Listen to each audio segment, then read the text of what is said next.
أعوذ بالله من الشيطان الرجيم.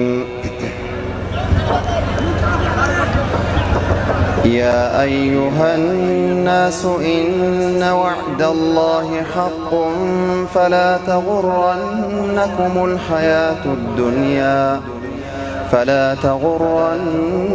الحياة الدنيا ولا يغرنكم بالله الغرور.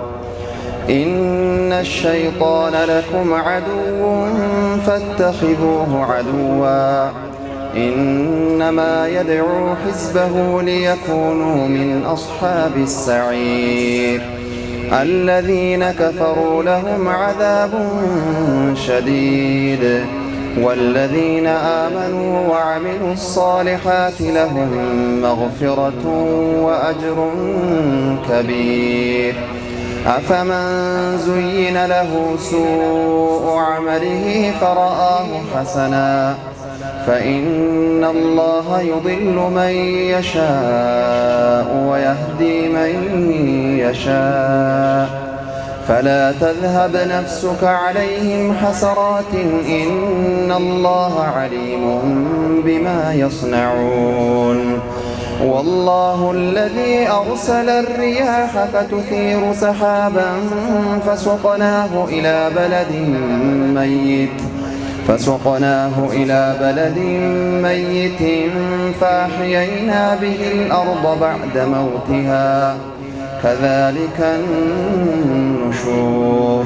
من كان يريد العزة فلله العزة جميعا إليه يصعد الكلم الطيب والعمل الصالح يرفعه والذين يمكرون السيئات لهم عذاب شديد ومكر أولئك هو يبور. والله خلقكم من تراب ثم من نطفة ثم جعلكم أزواجا وما تحمل من أنثى ولا تضع إلا بعلمه وما يعمر من معمر ولا ينقص من عمره إلا في كتاب إن ذلك على الله يسير.